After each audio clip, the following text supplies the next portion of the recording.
आज आपण आध्यात्मिक बुवाबाजी याच्याबद्दल समजावून घेणार आहोत. लक्षात घ्या की हा विषय बुवाबाजी असा नाही. बुवाबाजी हा एका स्वतंत्र व्याख्यानाचा विषय आहे.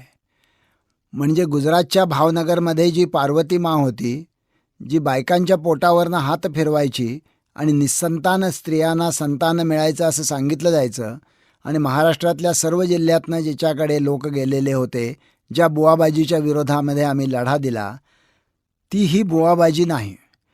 किंवा कोल्हापूर जिल्ह्यामध्ये गुरवबंधू होते आणि गुरवबंधूंचं असं म्हणणं होतं की त्यांना असं एक औषध मिळालेलं आहे की जे डोळ्यात टाकल्यानंतर डोळ्याचे सर्व आजार ताबडतोब बरे होतात. त्याही स्वरूपाची ही बुवाबाजी नाही. ही आध्यात्मिक बुवाबाजी आहे. म्हणजे निर्मला माताजी या सहजयोगाद्वारे कुंडलिनी जागृत करण्याचा दावा करायच्या. त्यांचं असं म्हणणं होतं की जे पारंपरिक अध्यात्मशास्त्राच्या मध्ये सांगितलेलं आहे की तुमच्या माकड हाडामध्ये सुप्त स्थितीमध्ये सापाच्या वेटोळ्यासारखी एक कुंडलिनी असते. ती कुंडलिनी तुम्हाला तपश्चर्येने जागृत करता येते. ती तुमच्या पाठीच्या मज्जारज्जूमधून वर जाते आणि तुमच्या टाळूमधील ब्रह्मरंध्राच्या मधून ती बाहेर गेल्यानंतर माणसाला ब्रह्मज्ञान प्राप्त होतं. ही जी संबंध प्रक्रिया आहे ती सहजयोगाद्वारे निर्मला मातेने अत्यंत सोपी केली असा तिचा दावा होतो. आता लक्षात घ्या, ही सगळी प्रक्रिया ती आध्यात्मिक आहे म्हणून सांगत होत्या. आणि ज्या वेळेला आम्ही याला आव्हान दिलं की तुम्ही हे सिद्ध करा नाहीतर बंद करा, त्यावेळेला प्रत्यक्षामध्ये त्यांची मिरवणूक चाललेली होती. बाजूला आम्ही कार्यकर्ते शांतपणे निदर्शनं करत होतो. त्याच्या मिरवणुकीमधले त्यांचे भक्त निघाले, ते आमच्यावर तुटून पडले. त्यांनी आम्हाला मजबूत मारहाण केली आणि आमच्या आधी पोलीस स्टेशनला जाऊन आम्हीच त्यांना मारहाण केली अशी खोटी तक्रार दाखल केली, जो खटला पुढं 8 वर्ष मला चालवायला लागला. आणि हे सगळं मी पुस्तकामध्ये लिहिलं. अंधश्रद्धा विनाशाय नावाचं जे माझं पुस्तक आहे, राजहंस प्रकाशनाने प्रसिद्ध केलेलं, त्याच्यामध्ये निर्मला माताजींचा हिंसक अध्यात्म असं मी लिहिलं. त्याच्याकरता त्यांनी दिल्लीच्या कोर्टामध्ये माझ्यावर अब्रूनुकसानीचा दावा लावला. म्हणजे आपण असं मानतो की आध्यात्मिकता ही माणसाचं मन उन्नत करते, पण या ठिकाणी आलेला अनुभव अत्यंत विपरीत आहे. किंवा आपल्याला माहीत असेल की नरेंद्र महाराजांचा धर्मदंड ज्या वेळेला विमानातल्या कर्मचाऱ्यांनी बाजूला ठेवून टाकला, त्यावेळेला त्याच्याबद्दल प्रचंड मोठा गोंधळ नरेंद्र महाराजांच्या शिष्याने औरंगाबाद आणि मुंबईच्या विमानतळावर घातला आणि त्याची मोडतोड केली. आणि त्याबद्दल एका शब्दाने कधी नरेंद्र महाराजांनी दिलगिरी व्यक्त केली नाही. किंवा नरेंद्र लीलामृतामध्ये अनेक चमत्कार नरेंद्र महाराजांचे वर्णनेले आहेत. त्या संदर्भामध्ये मी स्वतः त्यांना भेटलो होतो. त्यांना मी त्या चमत्काराच्या बद्दल शहानिशा करायला सांगितलेलं होतं. एकाही चमत्काराचं कसलंही स्पष्टीकरण ते देऊ शकले नाहीत. हे मी करत नाही असंच त्यांना सांगावं लागलं. पण तरी देखील नरेंद्र लीलामृत काही त्यांनी बाजारातनं अजून परत घेतलेलं नाही. आणि स्वतः अध्यात्माचा दावा करतो म्हणणारी ही माणसं तद्दन असा खोटा प्रचार करतात की अंधश्रद्धा निर्मूलन समिती ही ख्रिश्चन मिशनऱ्यांच्याकडनं पैसे घेते आणि हिंदूंचा धर्म बदलण्याचं काम करते. किंवा प्रच्छन्नपणे विट्याच्या सांगली जिल्ह्यातल्या ठिकाणी भाषणात त्यांनी अशी धमकावणी दिली, जी लोकमतसारख्या दैनिकांनी पहिल्या पानावर छापलेली आहे की नरेंद्र दाभोलकर आणि ND पाटील यांचे हातपाय तोडा. तेव्हा ही यांची आध्यात्मिकता आहे की ज्या बुवाबाजीबद्दल बोलण्याची गरज आहे. आसाराम बापू आहे असंच एक बडप्रस्थ आहे, ज्यांचे जमिनीचे काळे व्यवहार अनेक वेळेला वृत्तपत्रामध्ये येत असतात, जे आपल्या प्रवचनांचा वेगवेगळ्या प्रकारे अत्यंत व्यवस्थित बाजार मांडतात, ज्यांच्या आश्रमामध्ये असलेल्या लहान मुलांचे मृत्यू हे सातत्याने चर्चेचे आणि चौकशीचे विषय झालेले आहेत. त्यांच्या कट्टर शिष्यावर खुनी आणला झालेले आहेत. आज तकने त्यांच्याबद्दल जी स्टोरी केली एक्सपोज त्यांना करणारी, याच्यामध्ये जी तरुणी आहे ती अंधश्रद्धा निर्मूलन समितीची आहे, याचा आम्हाला अभिमान वाटतो. आणि ते जर आपण बघितलं तर यांची आध्यात्मिकता म्हणजे प्रत्यक्षामध्ये भोगलोलुप्त आहे की नाही हा निर्णय आपणच घेऊ शकाल. आणि अलीकडच्या काळामधला सगळ्यात मोठे आध्यात्मिक गुरु असं ज्या सत्यसाईबाबांच्या निधनानंतर त्यांचं वर्णन करण्यात आलं, त्या सत्यसाईबाबांची आध्यात्मिकता कशी होती? सत्यसाईबाबा असं म्हणायचे की मी चमत्कार करतो, कारण चमत्कार करण्याचं व्हिजिटिंग कार्ड मला परमेश्वराने दिलेलं आहे. तुम्हा अज्ञपामरांना हे कळावं की तुमच्या कल्याणासाठी जगन्नियंत्याने पाठवलेला माणूस तो मीच. सत्यसाईबाबांच्या अधिकृत हाऊस जर्नलमध्ये असा एक किस्सा प्रसिद्ध झाला की सिको या जगप्रसिद्ध जपानमधल्या कंपनीचे प्रमुख सत्यसाईबाबांना भेटायला आले. सत्यसाईबाबांनी हवेतनं हात फिरवला आणि 6 महिन्याच्या नंतर सिक्को कंपनी घड्याळाचं जे नवीन मॉडेल मार्केट करणार होती ते घड्याळाचं मॉडेल हातामधनं काढून सत्यसाईबाबांनी सिको कंपनीच्या चेअरमनच्या हातावर ठेवलं. आणि हा चमत्कार एवढ्यातच संपणार नव्हता, तर ज्या वेळेला ते तिथून बाहेर पडले त्यावेळेला त्यांच्या टोकियोमधल्या कंपनीच्या ऑफिसने त्यांना कळवलं की आज अचानकपणे आपल्या स्ट्रॉंग रूममधून एक माणूस ज्याने भगवी कफनी घातलेली आहे आणि ज्याचा चक्रांकित भांग आहे असा धाडकन बाहेर आला. त्याच्या हातामध्ये आपलं 6 महिन्यानंतर मार्केट करण्याचं घड्याळ होतं आणि बघता बघता तो अंतर्धान पावला. हे सगळं अधिकृत हाऊस जर्नलमध्ये छापून आल्यानंतर मग अब्राहम कोउराने त्यांच्याकडे याच्याबद्दलची नावं आणि पत्ते मागितले. ते मिळाले नाहीत म्हटल्यानंतर अब्राहम कोउराने जपानला एम्बेसीला लिहिलं आणि सिको कंपनीचा पत्ता मागवला आणि सिको कंपनीच्या चेअरमनला असं लिहिलं की तुमच्याबद्दल अशा 3 गोष्टी सांगण्यात आलेल्या आहेत. तेव्हा एक म्हणजे तुम्ही भारतामध्ये आला होतात का? नंबर 2, तुम्ही सत्यसाईबाबांना भेटला होतात का? नंबर 3, तुम्हाला सत्यसाईबाबांनी 6 महिन्यांनी तुम्ही बाजारात आणणाऱ्या घड्याळाचं मॉडेल दिलं होतं का? आणि नंबर 4, त्यावेळी तुमच्या स्ट्रॉंग रूममधून सत्यसाईबाबांच्या सारखा एक व्यक्ती बाहेर पडली होती का? आणि याला उत्तर देत असताना स्पष्टपणे लेखी स्वरूपामध्ये सिक्को कंपनीच्या चेअरमनने असं कळवलं की the matter seems to be quite interesting but I have never visited India. की गोष्ट फार रंजक वाटते पण मी प्रत्यक्षामध्ये कधी भारतात आलेलोच नाही. किंवा सत्यसाईबाबांच्या 5 शिष्याने त्यांच्यावर खुनी हल्ला केला. सत्यसाईबाबा लपून बसले. त्याच्यानंतर मग सिक्युरिटी आली. त्या लोकांना पकडण्यात आलं, निशस्त्र करण्यात आलं. पण सगळ्यात भयंकर गोष्ट म्हणजे निशस्त्र करून त्यांना ज्या खोलीमध्ये ठेवण्यात आलेलं होतं त्या खोलीमध्ये गोळ्या घालून त्यांना संपवण्यात आलं. याचाच अर्थ असा की हे जे सगळं चालू आहे या लोकांना आज प्रचंड मोठ्या प्रमाणामध्ये अनुयायी आहेत. या लोकांच्याकडे प्रचंड मोठ्या प्रमाणामध्ये इस्टेटी आहेत आणि यांची बुवाबाजी हे अन्य कुठल्याही बुवाबाजीपेक्षा तांत्रिक मांत्रिक देवऋषी कितीतरी जास्त गंभीरतेने घेण्याची गरज आहे. म्हणजे तुकाराम महाराजांनी 350 वर्षापूर्वी असं म्हटलं होतं, ऐसे कैसे झाले भोंदू, कर्म करून या म्हणती साधू, अंगा लावून या राख, डोळे झाकून करती पाप, दावूनी वैराग्याच्या कळा, भोगी विषयाचा सोहळा, तुका म्हणे सांगू किती, जळो तयांची संगती. म्हणजे दावूनी अध्यात्माच्या कळा म्हणा किंवा दावूनी वैराग्याच्या कळा, पण प्रत्यक्षामध्ये हे विषयांचा सोहळाचं भोगतात आणि अशा लोकांची संगती जळो असं तुकाराम महाराज म्हणले. आणि अशा लोकांची संगती मिळो असा आजचा सामाजिक व्यवहार आहे. त्याच्यामुळे आपल्याला आध्यात्मिक बुवाबाजी ही जरा नीटपणे समजून घेतली पाहिजे. आता जर असं विचारलं की आत्मा असतो की नाही आणि अध्यात्म म्हणजे काय, याचं एक उत्तर असं आहे की अध्यात्माचा अर्थ आधी आत्मन इति अध्यात्म, म्हणजे आधी आत्म्याचा विचार करणं म्हणजे अध्यात्म. आणि आधुनिक विज्ञान असं सांगतं की मनुष्य ज्यावेळी मरतो त्यावेळेला त्याच्या मेंदूच्या पेशीची माती होते. मेंदूमध्येच माणसाची भावना, वासना, स्मरणशक्ती, बुद्धी, कल्पना सर्व काही असतं. ज्यावेळी मेंदूच्या पेशीचं विघटन होतं त्यावेळी शरीरातनं काहीही बाहेर जात नाही. त्यामुळे आत्मा नावाची गोष्ट अस्तित्वामध्ये नाही आणि जी गोष्ट अस्तित्वामध्ये नाही त्या गोष्टीबद्दल चर्चा करण्याची देखील खरं म्हटलं तर गरज नाही. किंवा एक लोकप्रिय वाक्य नेहमी उच्चारलं जातं की ज्या ठिकाणी विज्ञान संपतं तिथं अध्यात्म सुरू होतं. वस्तुस्थिती काय आहे? अध्यात्म किमान 5000 वर्ष तरी आहे. विज्ञान आधुनिक अर्थाने अवघं 400 वर्ष आहे.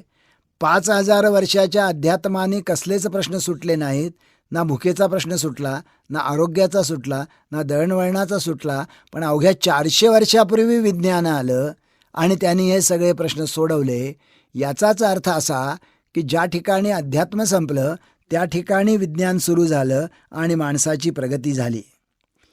पण या पद्धतीच्या युक्तिवाद की ज्याच्यामध्ये अध्यात्म आणि आत्मा नाहीच, याच्यामुळे कदाचित समोरच्याला निरुत्तर करता येतं. पण तसं न करता प्रत्यक्षामध्ये या लोकांची जी भूमिका आहे ही भूमिका तपशिलामध्ये मान्य करून त्याचा प्रतिवाद करण्याचा प्रयत्न मी करणार आहे. जे लोक अध्यात्म मानतात ते असं मानतात की आत्मा नावाचं भौतिक तत्वाच्या पलीकडचं एक वेगळं चेतनतत्व आहे. हे चेतनतत्व अज्ञानात पडतं, अशुद्ध बनतं, बंधनात अडकतं आणि दुःखी पावतं.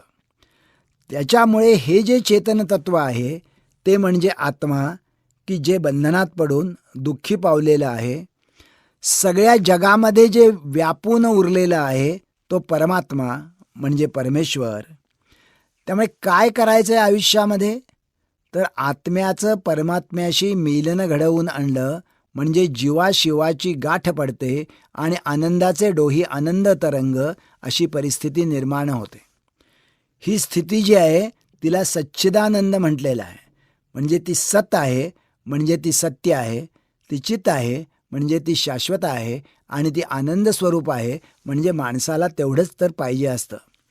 त्यामुळे हा जो अध्यात्माचा भाग आहे म्हणजे माझ्या आत्म्याचं परमात्म्याशी म्हणजे परमेश्वराशी विलिनीकरण होण्यासाठी करायचा प्रवास, या मार्गाला म्हणतात धर्म. त्याच्यामुळे हे अध्यात्म वापरून आज समाजामध्ये काय बुवाबाजी केली जाते आणि ती कशी रुजते याच्याबद्दल आपल्याला बघायचं आहे. याच्यामध्ये अध्यात्माचा जो उन्नत अर्थ घेण्यात आलेला आहे म्हणजे विनोबा भावे हे या उन्नत अर्थाने थोर आध्यात्मिक पुरुष होते. त्यांचं एक वाक्य असं आहे की शेवटी राजकारण व धर्म जाईल, विज्ञान आणि अध्यात्म राहील. मग तुम्ही असं विचाराल की विनोबाजी म्हणले की नाही की अध्यात्म राहील, मग तुमचं काय म्हणणं आहे? लक्षात घ्या, राजकारण याचा अर्थ हितसंबंधांचा मामला आणि विज्ञान याचा अर्थ पर्यायी विकासाच्या सर्व शक्यता ज्या माणसाच्या हातामध्ये आहेत. म्हणजे एका बाजूला आज सगळ्या जगामध्ये प्रचंड प्रमाणामध्ये उपोषण आहे, शोषण आहे आणि त्याचं एक कारण राजकारणामध्ये परस्पर देशांनी एकमेकाच्या विरोधामध्ये जे प्रचंड शस्त्रसंभार जमा केलेला आहे तो आहे. भारताच्या बजेटमध्ये देखील नंबर 1ची गोष्ट 17% ही संरक्षणावर खर्च केलेली आहे. विनोबा असं म्हणतात की हे जे राजकारण आहे हे राजकारण अर्थहीन आहे. हे ज्यावेळी कधीतरी माणसांना कळेल त्यावेळेला मग विज्ञान राहील आणि आजही विज्ञानामध्ये ही शक्यता आहे की जगातल्या सगळ्या माणसांना ते सुखी जीवन जीवू शकतं. पण त्याच्या पलीकडे धर्म जाईल. धर्म म्हणजे काय? धर्मामध्ये नीती असते ही गोष्ट खरी आहे, पण धर्मामध्ये शोषण असतं, धर्मामध्ये पुरोहितशाही असते, धर्मामध्ये कर्मकांड असतात. धर्मातला हा सगळा भाग जाईल आणि अध्यात्म राहील. या ठिकाणी विनोबांना असं म्हणायचं आहे, अध्यात्म राहील याचा अर्थ असा की अंतिम विजय मांगल्याचाच होईल, अंतिम विजय करुणेचाच होईल. या स्वरूपाची भावना ही मानवी मनामध्ये वसत असते. याला कार्यकारण भाव नाही. अंतिम विजय मांगल्याचाच होतो अशा स्वरूपाचा काही कार्यकारण भाव अस्तित्वात नाही. पण माणूस ही भावना बाळगून त्याप्रमाणे काम करू शकतो. याचा अर्थ असा की विनोबांचं वाक्य जरी घेतलं तरी तो अध्यात्माचा प्रवास हा एका अर्थाने करुणेचा आणि मांगल्याचा ठरतो. पण आजच्या बुवांच्या बाबतीमध्ये काय स्थिती आहे? या बुवांचं अध्यात्म का राहतं? या अध्यात्म राहण्याच्यासाठी या देशाची काही एक असलेली पूर्वपीठिका त्यांना अतिशय उपयोगी पडते. म्हणजे या देशाच्या मानसिकतेमध्ये ब्रह्म, परब्रह्म, प्रारब्ध, माया, मोक्ष हे शब्द लोकांनी सतत ऐकलेले असतात. म्हणजे त्यांना मोक्ष म्हणजे काय माहीत नसतं, त्यांनी ब्रह्म बघितलेलं नसतं, परब्रह्म बघितलेलं नसतं, परमात्मा बघितलेला नसतो, प्रारब्ध संचित त्यांना माहीत नसतं. परंतु मात्र त्यांना असं वाटत असतं की हे शब्द परंपरेने आलेले आहेत आणि ते अगदी सत्य आहेत. त्यामुळे सतत त्यांना असं सांगितलं जात असतं की ब्रह्म जे आहे त्या ब्रह्माचं परब्रह्माशी मिलन व्हायला पाहिजे. तसं जर झालं तर हे जे मायारूपी जग आहे त्याच्यामधून आपल्याला निश्चितपणे मुक्ती मिळू शकेल. आता याच्याबद्दल एक किस्सा नेहमी सांगितला जातो की कशा पद्धतीनं हे लोकांच्या मनावर बिंबवलेलं आहे. एका जंगलामध्ये गुरुजी मुलांना शिकवत असतात, म्हणा अहम ब्रह्मास्मी ब्रह्मम सत्यम जगन्मिथ्या. मी ब्रह्म आहे आणि ब्रह्म हेच खरं आहे आणि बाकीचं सगळं जग हे माया आहे. तेवढ्यात समोरून एक हत्ती पिसाळलेला येताना गुरुजींना दिसतो. गुरुजी पटकन पोथ्यांची पानं आवरतात आणि उंच झाडावर चढून बसतात. गुरुजी पळाले म्हणून मुलं इकडं तिकडं बघतात, त्यांनाही तो हत्ती दिसतो. मुलंही पटकन पळतात, दुसऱ्या झाडावर चढतात. पिसाळलेला हत्ती येतो, थोडा वेळ गोंधळ घालतो, थोड्या वेळाने तिथनं निघून जातो. लांब हत्ती गेलेला आहे हे पाहिल्यानंतर गुरुजी खाली उतरतात, पोथ्या पसरतात. गुरुजी आले म्हणून विद्यार्थी येतात, विद्यार्थी त्यांच्यासमोर बसतात. गुरुजी म्हणतात, चला अभ्यासाला सुरुवात करूया. म्हणा अहम ब्रह्मास्मी ब्रह्मम सत्यम जगन्मिथ्या. एक मुलगा जरा चुणचुणीत असतो, तो म्हणतो, गुरुजी एक प्रश्न आहे, विचारू का? गुरुजी म्हणतात, विचार. मुलगा म्हणतो, तुम्ही जर असं म्हणता की जग हे मिथ्या आहे तर मगाशी हत्ती आल्यानंतर तुम्ही पळालात का? आता गुरुजी उससे भी ज्यादा असतात म्हणून तर त्यांनी 2000 वर्ष राज्य केलं. गुरुजी उत्तर देतात, गजोपि मिथ्या पलायनापि मिथ्या. हत्ती आला हेही खोटं, पळून गेलो हेही खोटं. त्यामुळे जे खरं आहे ते खोटं आहे असं रेटून सांगण्याची मानसिकता 1000-2000 वर्ष इथल्या मानसिकतेमध्ये आहे. त्यामुळे या आध्यात्मिक बुवाबाजीला पाया मिळू शकतो. अधिक महत्त्वाची गोष्ट म्हणजे आपल्या सर्व परंपरेमध्ये गुरुला अपरंपार महत्त्व देण्यात आलेलं आहे. हा गुरु जणू काही परमेश्वराचा अवतारच असतो. आणि मग परमेश्वराचा अवतार काय करतो? तो संभवानी युगे युगे येतो आणि परित्राणाय साधूनां विनाशाय च दुष्कृतां, म्हणजे जगातल्या दुष्टाव्याचा नाश करावा आणि सत्प्रवृत्तीची जोपासना करावी म्हणून साक्षात परमेश्वर अवतार घेतो आणि तो अवतार हा गुरुच्या रूपाने घेतो. अशा स्वरूपाची एक मानसिकता इथल्या देशाच्या मनामध्ये रुजलेली आहे, ज्याचा फायदा आध्यात्मिक बुवाबाजीला होतो. आधुनिक परिभाषेमध्ये ही बुवाबाजी करत असताना आपण कमी पडू नये म्हणून विज्ञानाचा देखील आधार ही मंडळी घेतात. म्हणजे रुद्राक्ष ती वापरतात, पण रुद्राक्ष वापरण्याचं कारण काय सांगतात? म्हणजे रुद्राक्ष वापरण्याचं काहीतरी आयुर्वेदिक कारण सांगितलं असतं तर कदाचित मी समजू शकलो असतो. पण त्यांचं म्हणणं असं असतं की तुम्ही रुद्राक्ष जर शरीरावर धारण केला तर तुमचं ब्लड सर्क्युलेशन ॲक्टिवेट होतं, त्याच्यामुळे एक्स्ट्रा एनर्जी लिबरेट होते आणि सुप्रा पार्टिकल संदिप्त होतात. आता कुणालाही जर असं सांगितलं की ब्लड सर्क्युलेशन ॲक्टिवेट होऊन एक्स्ट्रा एनर्जी तुम्हाला मिळते तर माणसं अशी विचार करणार, अरे म्हणजे हे भलतंच पॉवरफुल काहीतरी गोष्ट असली पाहिजे, आपण ती स्वीकारली पाहिजे. आणि सुप्रा पार्टिकल संदिप्त होतात. यापैकी सुप्रा पार्टिकल म्हणजे काय आणि संदिप्त म्हणजे काय याचा तर अर्थ विचारण्याचं भानही त्यांना राहत नाही.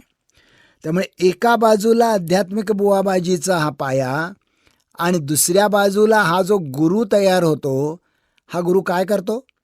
टाइम्स ऑफ इंडियाच्या आपल्या मुलाखतीमध्ये आसाराम बापूंनी असं म्हटलेलं आहे, हा गुरु 3 प्रकारे शिष्याला मदत करतो.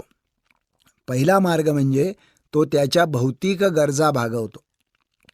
हे महत्त्वाचं आहे. याचं कारण असं, गुरुच्याकडे जाणारे जे हे सगळे लोक असतात हे काही जगाच्या कल्याणा गेलेले नसतात.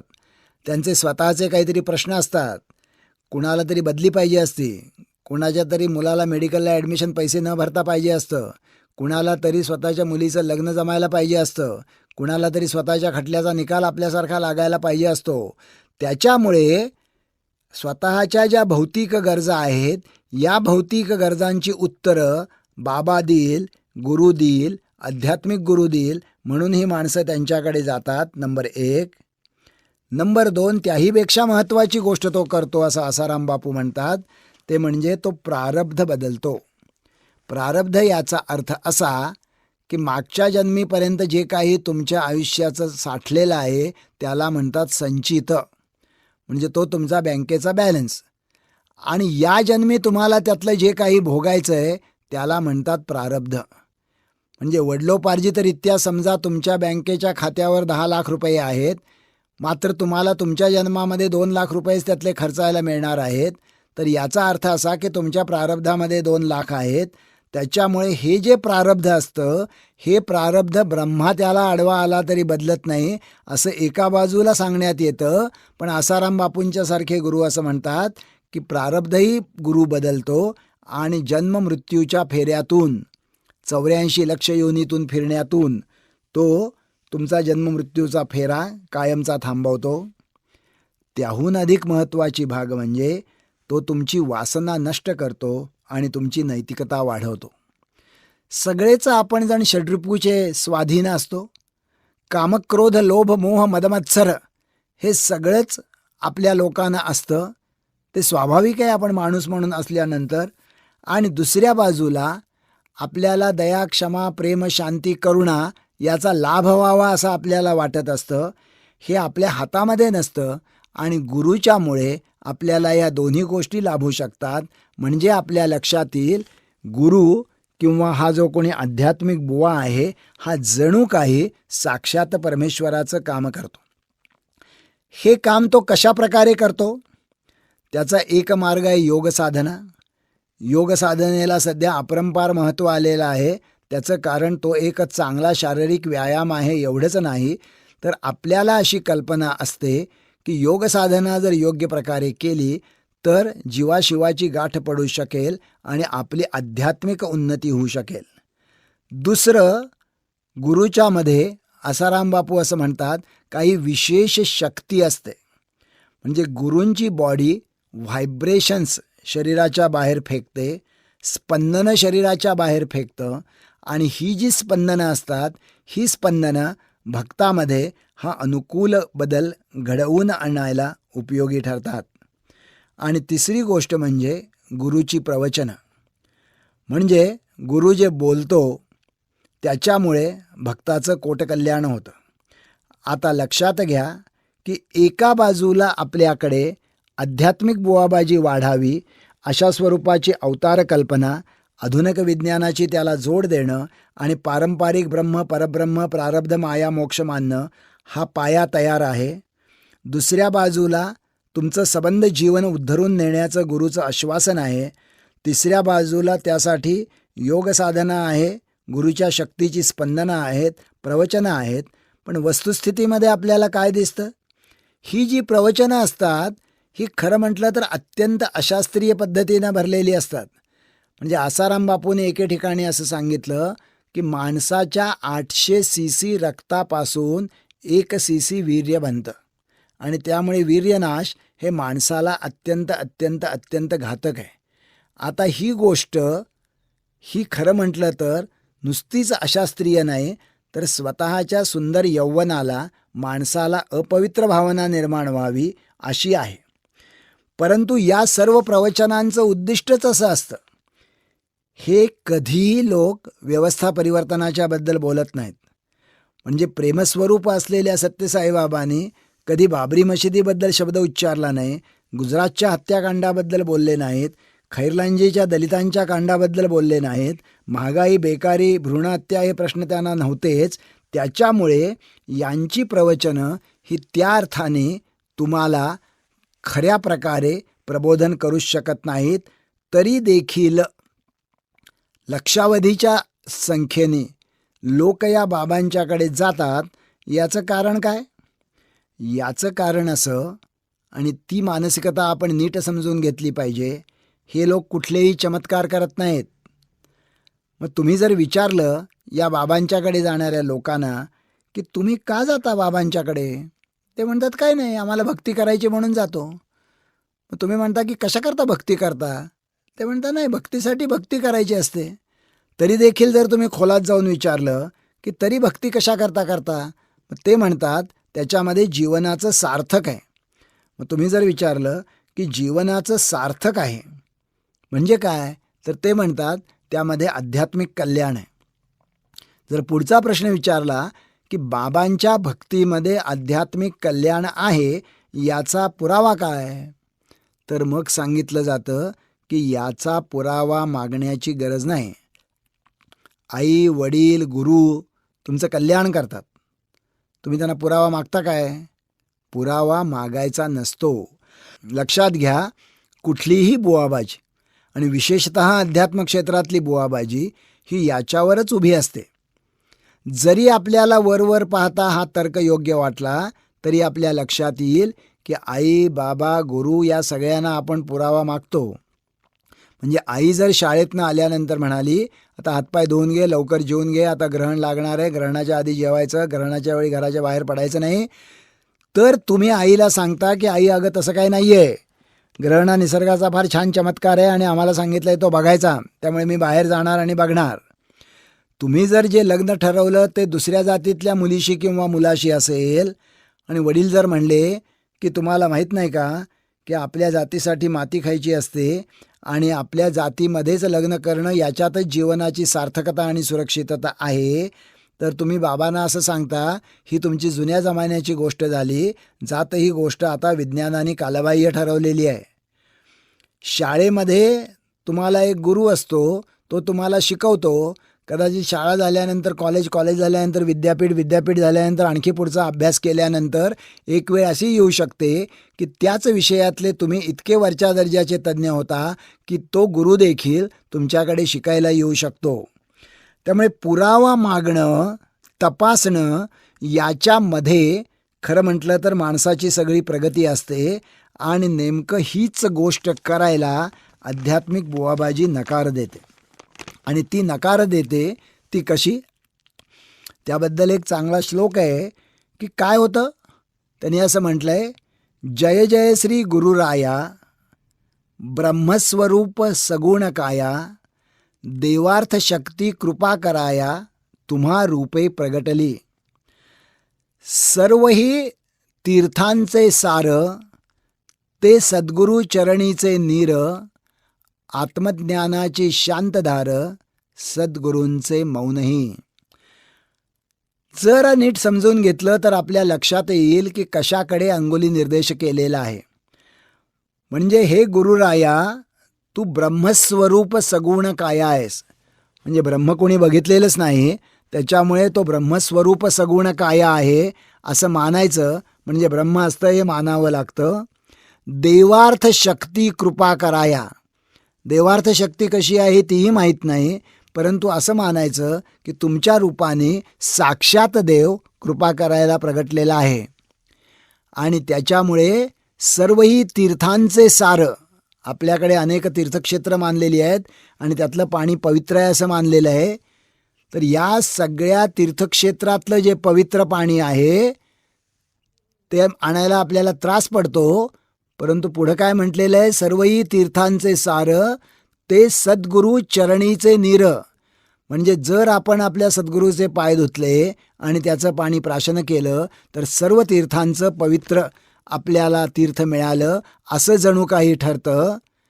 आत्मज्ञानाची शांतधार, म्हणजे खरोखरच जर गुरुजी तुम्हाला आत्मज्ञान शांतपणे देत असेल किंवा तुम्हाला आत्मज्ञान देऊन शांत करत असेल तर एक वेळ ती मानता येईल.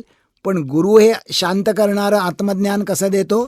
आत्मज्ञानाची शांतधार, सद्गुरूंचे मौनही. म्हणजे गुरु काहीच बोलत नाही आणि तरी देखील तो आत्मज्ञानाची शांतधार आहे असं मानण्यात येतं.